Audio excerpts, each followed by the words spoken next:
Welcome to the Kitchen Table Theology Podcast, where Pastor Jeff Cranston, along with our host, Jen Denton, will discuss biblical theology in an understandable way. You'll discover how to apply biblical truth to your life. Thanks for joining us at the table. Let's get started. Well, hello again, y'all, and welcome back to Kitchen Table Theology. I'm your host, Jen Denton, and today on Kitchen Table Theology, we're going to talk about the Leaning Tower of Pisa, beard stubble, and I'm going to try to get Dr. Cranston to sing for us.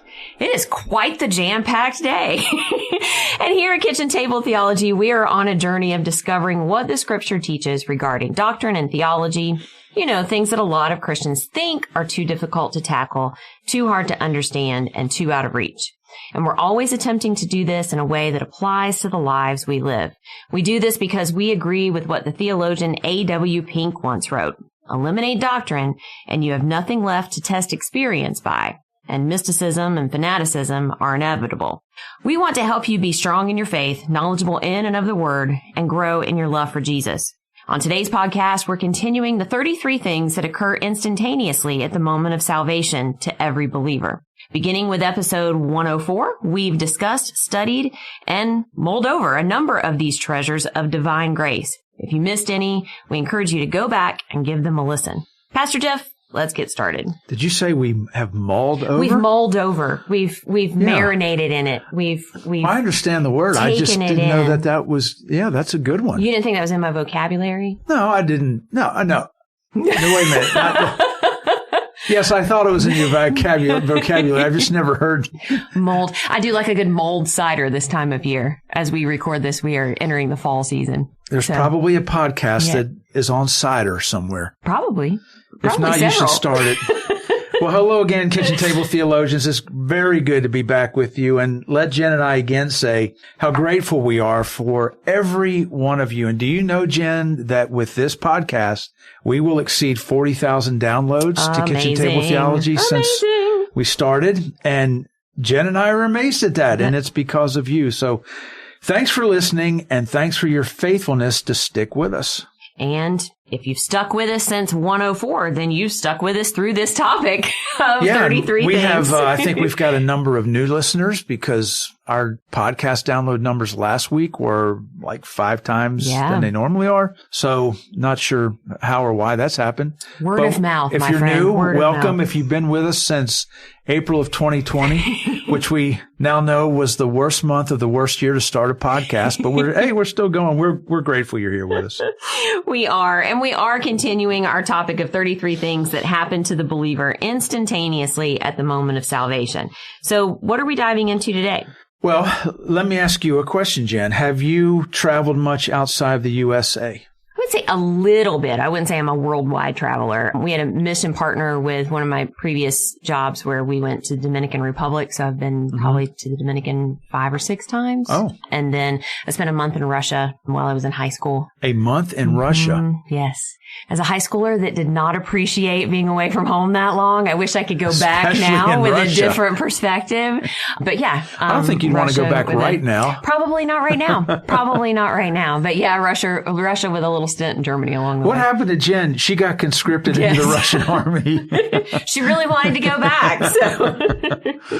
Well, that's cool. I did not know that. Yeah. And yet another layer of the Jen onion falls away. Have you ever been to Italy? I've not been to Italy. We're going to Barcelona in the spring, but I don't think we're going to have time to jaunt over to Italy. You're not going to run over to Italy? No, well, maybe not. The reason I'm asking is that there's a major tourist attraction there. Well, there's a lot of them there. Mm-hmm. But one of the major ones, and it's just a bit of an oddity, and it's been there for 600 years, the Leaning Tower of Pisa. Mm-hmm. I always thought it was like a celebration of an architectural mistake. We're going to make the most of this. We built it, so now we're going to turn it into a tourist attraction. I don't know.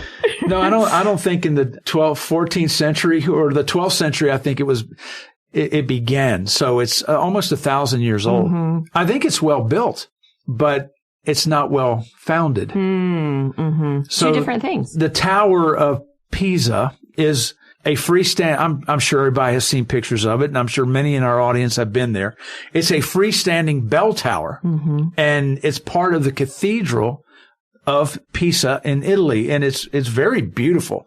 When you see a picture of the whole complex, like an aerial view of the cathedral, and there are other towers. I mean, it really is a stunning, there's 3 other towers there. It's very stunning.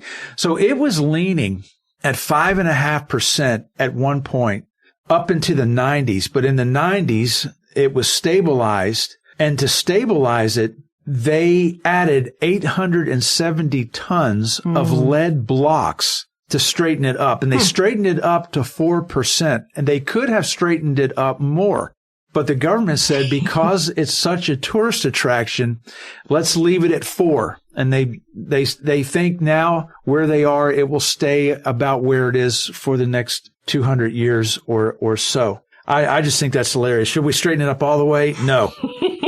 Let's leave it lean, because that's some tourism lemonade right there. Tourism lemonade out of the lemons of the lean. But it was started in the 12th century, and by the time it was completed in the 14th century, it pretty much looked like it does today. So we've still got, I mean, there's lots of other things that were built in the 12th century, and we still have them, and not all of them are leaning. So why is this one different? Yeah, it has everything to do with the foundation. The ground under it was too soft for the weight. And the tower, they estimate the tower weighs 14,500 tons. And so the foundation had to be really, really incredibly good. And it wasn't. And I assume this has something to do with today's topic.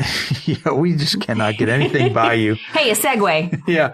Well, let's talk about the believer's foundation. And so the believer's foundation is the rock, Jesus Christ. Now, there's a professional wrestler, that we all know, calls himself the Rock. Well, he's a movie star now, but he isn't the Rock, really.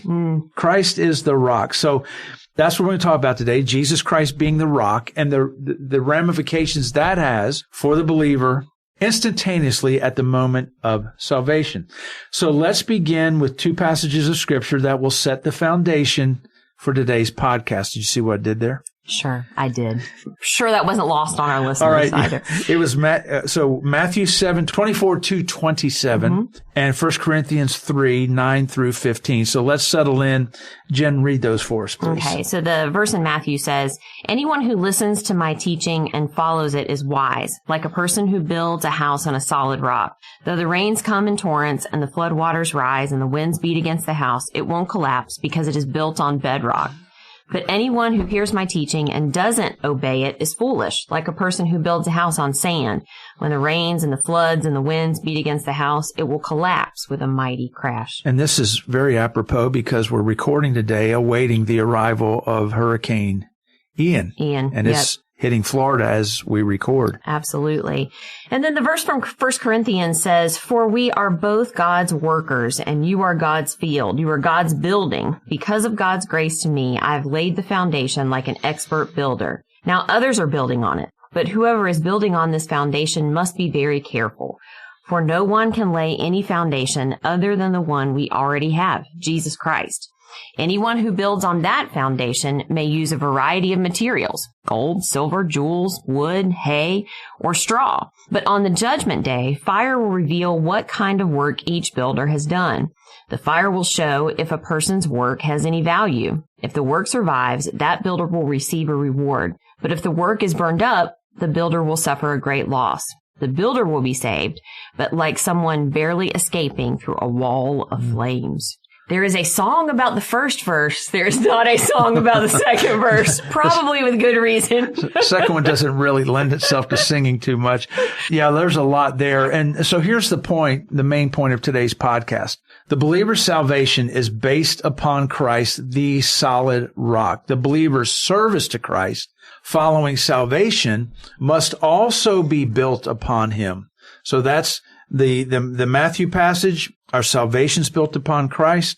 The 1 Corinthians passage, our service to Christ also has to be built upon him, the rock. So as we look at that, then Paul likens these to gold and silver and precious stones, right? But there's also something you mentioned. You mentioned stubble? Well, the verses I grew up with, wood, hay, and stubble. And I never knew what stubble was, but you know what stubble is. You're married. I do, like the 5 o'clock shadow thing. But he's a bearded mongrel, is he not? Or has he shaved since I've seen him? No, he's got more than some stubble. But let's go back a little bit. You said he seems to assume that Christ is the rock solid foundation, but Paul seems to be talking about what is built on the foundation. And so that's exactly right? We have to distinguish between the foundation and the structure, which is built on that foundation. Yeah. We're dealing with two separate things here. Right. The parable of the two houses, one built on the sand or other bedrock. Jesus did not refer to the structure. He emphasized the importance of the foundation. The smallest edifice built on the rock will withstand and ensure the test, which try the strength and surety of the foundation. And that's because it endures. And juxtaposed to that, and that's really good. There's the foundation, and then there's the structure that's built on the foundation. That's the difference in those two deals. So Paul's writing the structure is built upon the rock, and then he says that structure is going to be tested by fire. And that's the part that we said, we don't really sing about. We don't really sing about that. Probably so Paul's not. making reference to, and here we've got to be careful to understand this. He's referring in the 1 Corinthians passage, not to our salvation, but to the works of service the Christian does post-salvation. Okay, so let's get this straight then. In Matthew's gospel, Jesus was referring to salvation, that it has to be founded upon himself as the rock. And in 1 Corinthians, Paul is referring to the life we build on in Christian service, what we do for Christ, built on that same rock. Right. Yeah. Because when Paul was talking about the things that have been tested by fire, I want to make sure that it's not me that's being tested by fire or my salvation being tested by fire, but it is for my works for Christ that will be tested by fire. Yeah, and that's exactly right. And there are generally two classes of structure being built upon Christ the rock, and Paul likens these. One class is gold, silver, and precious stones, and the other class being built on Christ the rock can be wood, hay, and stubble. That's the old King James word. So you've got these two classes of structures that are going to be built. We're the ones doing the building. It's what we're doing for Jesus. And I think we know that gold, silver, and precious stones, we know what those are, and we can again know what wood and hay are. But let's get back again to that stubble. Again, we know it's that 5 o'clock shadow, but what does Paul exactly mean by stubble when it comes to foundation? When you read it, that was the New Living Translation, and it used probably a word easier to understand to us. Stubble is simply another word for straw, but it's an inferior type of straw. So this was the material that was used in the first century for the homes of the poor, the homes of slaves. It was used as a floor covering. It was used as insulation. It was used as stuffing for beds, but it was so inferior, they wouldn't even feed it to their animals. It was cheap, it was disposable, and it was replaceable. And by the way, when you said gold, silver, and precious stones, and we know what those are. We know gold and silver, but precious stones may not be what you're thinking they are. When Paul mentions precious stones, most of us were thinking diamonds, right? Rubies, sapphires, all that beautiful jewelry stone. But that's not what he's talking about. When he's talking precious stones, he's talking about granite and marble, stones that are used in building. And granite and marble withstand fire, they withstand weather, and they withstand time. Well, anybody that's put in a granite or a marble countertop knows that it is precious and expensive. But you're thankful for it when you can sit the hot pot on top of the counter. You can totally do that. That's right. Absolutely. So gold and silver, we all know this, they're refined by fire. The impurities bubble up and you can scrape those off. Wood and hay and stubble are consumed by fire. So what Paul's doing is likening or comparing the Christian service we do, in which the gold and silver will stand the test and will receive a reward. That's hard for me to say. We will receive a reward for those things, while that which we do in our lives that's comparable to wood, hay, and stubble or straw, that's going to suffer loss. So we've got to understand, however, that the believer who suffers loss in respect to his or her reward for service still saved. This is not affecting our salvation. Although our works are passing through the fire that destroys any unworthy service that we've ever done for Christ. That's pretty heavy for us, I think, because I think I'm seeing the differences in all of this. For example, when those without Christ, those who aren't saved, are building their eternity upon the sand, all Christians are secure in their salvation because they're building on the rock, right? Christ himself, and they are not building, but standing on the rock. That's absolutely true. And every time I hear those words, I can't help but think of an old song, and I learned it many, many, many years ago. Do you know this song, Standing on the Rock of Ages, Safe from Every Storm? I can't think of the tune right now. Would you like to sing it for us? I am not going to sing it right now. But it says, standing on the rock of ages, safe from every storm, all the storm that rages, rich in love, I'm rich, but not from Satan's wages. I'm standing on the solid rock. So nice try, but I'm not singing it. So I'll teach, when we're done recording, I'll remind you of the tune. Okay, good. But let's move quickly away from that. Let's wrap this up today.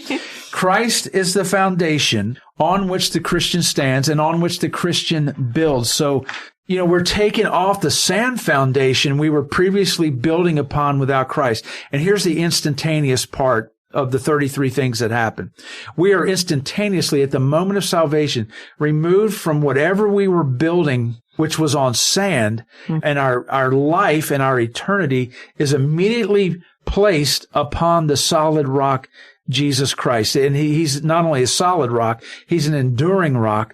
And that, I think, for me at least, constitutes one of the richest treasures of divine grace. And again, occurring instantaneously at the moment of salvation. On Christ, the solid rock I stand. There you go. There's another All one. Other ground is sinking sand. Right. Well, thanks so much again for listening today with Kitchen Table Theology. Please take a moment, if you would, to rate and review this podcast, including on Spotify and iTunes. It helps to get new listeners to find the show. You're doing that in spades. And we want to spread the Kitchen Table Theology love. And don't forget to check out today's episode notes as well.